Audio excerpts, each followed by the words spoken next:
जय हिंद दोस्तों, स्वागत है आपका एग्जामर्स में। मेरा नाम है दीपक और आज हम लेकर आए हैं उत्तक के टॉप 35 क्वेश्चंस जो एग्ज़ाम में बार बार पूछे जाते हैं। इसीलिए वीडियो को आखिरी तक देखें और चैनल को सब्सक्राइब करें। आज का पहला प्रश्न है, निम्न में से कौन सा ऊतक शरीर का घाव भरने का काम करता है? तो इसका सही आंसर है एपीलिथियमी ऊतक। यह ऊतक शरीर का घाव भरने का काम करता है, एपीथिलियमी ऊतक। अगला प्रश्न है, पौधों में पानी ऊपर किसके द्वारा पहुंचता है? तो इसका सही आंसर है जाइलम ऊतक के द्वारा। जाइलम ऊतक ही पौधों के सभी भागों में पानी को पहुंचाता है। अगला प्रश्न है, तंत्रिका ऊतक की इकाई क्या है? तो न्यूरॉन जो है वह तंत्रिका ऊतक की इकाई है। अगला प्रश्न है, रक्त समूह ब्लड ग्रुप की खोज किसने की थी? तो इसका सही आंसर है लैंड स्टीनर। अगला प्रश्न है, हेवर्सियन तंत्र पाया जाता है? तो यह स्तनियों की अस्थियों में पाया जाता है। कौन पाया जाता है? हेवर्सियन तंत्र। अगला प्रश्न है, फेफड़ों को ढकने वाला आवरण कहलाता है? तो इसका सही आंसर है प्लूरा। यहाँ जो प्रश्न बताए गए हैं वह सभी बहुत इंपॉर्टेंट हैं, इसीलिए आप वीडियो को स्किप ना करें और आखिरी तक देखें। अगला प्रश्न है, जीवन देह के भीतर कोशिका या ऊतक की मृत्यु को क्या कहते हैं? तो इसका सही आंसर है न्यूट्रोफिलिया। अगला प्रश्न है, जन्म के बाद मानव के किस ऊतक में कोशिका विभाजन नहीं होता है? तो इसका सही आंसर है तंत्रिका ऊतक। अगला प्रश्न है, दांत मुख्य रूप से बने होते हैं?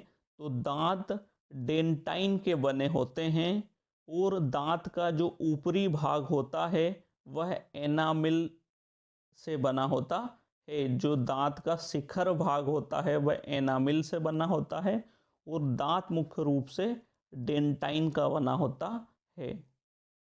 अगला प्रश्न है, एक विशेष कार्य करने वाली कोशिकाओं के समूह को कहते हैं? तो उन्हें ऊतक कहते हैं। अगला प्रश्न है, पौधों में फ्लोएम मुख्यतः उत्तरदायी है? तो आहार वहन के लिए।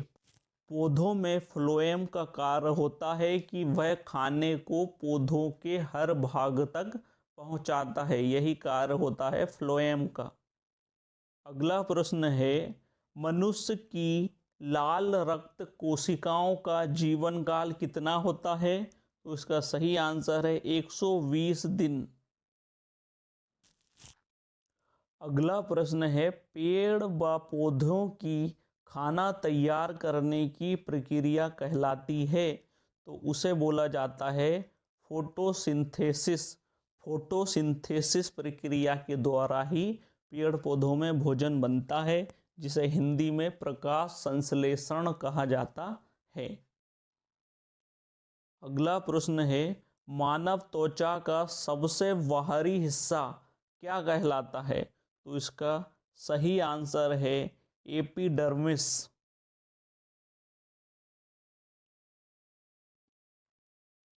अगला प्रश्न है, मांसपेशी को हड्डी से जोड़ने वाले ऊतक को क्या कहते हैं?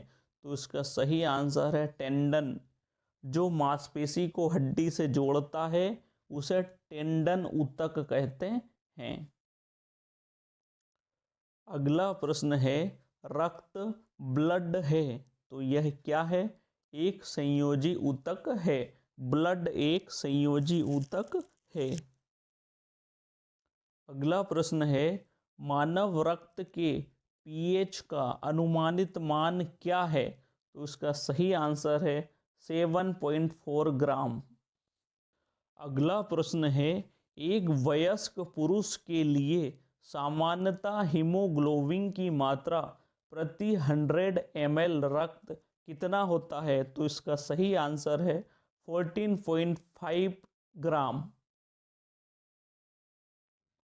अगला प्रश्न है, प्लाज्मा में रक्त का प्रतिशत होता है? तो इसका सही आंसर है 90%। प्लाज्मा में जो जल होता है वह 90% होता है। अगला प्रश्न है, लिगामेंट व टेंडन है तो यह संयोजी तंतुमय ऊतक हैं। लिगामेंट और टेंडन संयोजी तंतुमय ऊतक हैं। अगला प्रश्न है, ऊंट का कूवड़ किस ऊतक से निर्मित होता है? तो इसका सही आंसर है वसामय ऊतक से। अगला प्रश्न है, त्वचा के बाहरी स्तर पर बनने वाले ऊतक का नाम है? तो इसका सही आंसर है सल्की ऊतक। अगला प्रश्न है, ऐच्छिक पेशी कहाँ पाई जाती है? तो इसका सही आंसर है पित्ताशय में। पित्ताशय में ऐच्छिक पेशी पाई जाती है। अगला प्रश्न है, पादपों की जड़ों तथा तनों के सिरों पर किस प्रकार के ऊतक पाए जाते हैं? इसका सही आंसर है शीर्षस्थ विभाज्य ऊतक। अगला प्रश्न है, किस प्रकार के ऊतक पादपों में भोजन, गोंद, टेनिन, रेजिन आदि का भंडारण करते हैं? तो इसका सही आंसर होगा मृदु ऊतक। अगला प्रश्न है, ऐसे ऊतक जिनमें दूध जैसा गाढ़ा वाला तरल पदार्थ भरा रहता है वह है? तो इसका सही आंसर है लेक्टिफेरस। लेक्टिफेरस में दूध जैसा गाढ़ा तरल भरा होता है। अगला प्रश्न है, उपकला ऊतक जंतुओं में कौन सा कार्य करते हैं? तो उपकला जो ऊतक है वह जल का अवशोषण करते हैं, भोजन का अवशोषण भी करते हैं और रक्षात्मक आवरण का निर्माण भी करते हैं। तो इसका सही आंसर होगा यह सभी। यह बहुत इंपॉर्टेंट प्रश्न है कि उपकला ऊतक जो है वह जल का अवशोषण करता है, भोजन का अवशोषण भी करता है और रक्षात्मक आवरण का निर्माण भी करता है।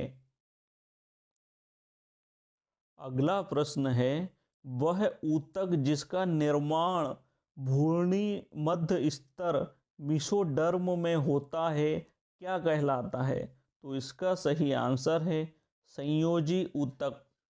अगला प्रश्न है, वह ऊतक जिससे मानव शरीर के लगभग 30% भाग का निर्माण होता है तथा जो विभिन्न कोशिकाओं, ऊतकों एवं अंगों को जोड़ता है क्या कहलाता है? तो इसका सही आंसर है संयोजी ऊतक। मानव शरीर का जो 30% भाग है वह संयोजी ऊतक से ही बना होता है।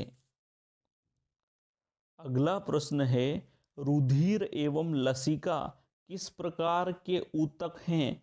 तो इसका सही आंसर होगा तरल संयोजी ऊतक। जो रुधिर और लसिका हैं वह तरल संयोजी ऊतक हैं। अगला प्रश्न है, मानव शरीर में श्वेत रक्त कणिकाओं का जीवन काल कितना होता है? तो इसका सही आंसर होगा 10 से 13 दिन। अगला प्रश्न है, मानव शरीर के किस अंग को लाल रक्त कणिकाओं का कब्रिस्तान कहा जाता है? तो इसका सही आंसर होगा प्लीहा। प्लीहा को लाल रक्त कणिकाओं का कब्रिस्तान कहा जाता है। अगला प्रश्न है, मनुष्य की त्वचा सबसे मोटी कहाँ होती है? तो इसका सही आंसर है तलवे पर। जो तलवे की त्वचा होती है वह मनुष्य शरीर की सबसे मोटी त्वचा होती है। अगला प्रश्न है, मानव शरीर में कुल कितनी मांसपेशियां होती है? तो इसका सही आंसर होगा 639 मानव शरीर में 639 मांसपेशियां होती है। अगला प्रश्न है, मानव शरीर की सबसे बड़ी मांसपेशी होती है? तो इसका सही आंसर है ल्यूटियम मैक्सिमस। जो ल्यूटियम मैक्सिमस एक मांसपेशी है, यह मानव शरीर की सबसे बड़ी मांसपेशी है। अगला प्रश्न है, निम्नलिखित में से कौन एक शरीर को गर्म रखने के लिए उत्तरदायी है? तो वसामय ऊतक जो है यह शरीर को गर्म रखता है। यहाँ ये वीडियो समाप्त होता है। अगर आपको वीडियो अच्छा लगा है तो अपने दोस्तों के साथ शेयर करें, इसको लाइक करें और चैनल को सब्सक्राइब करना बिल्कुल ना भूलें। धन्यवाद। जय हिंद।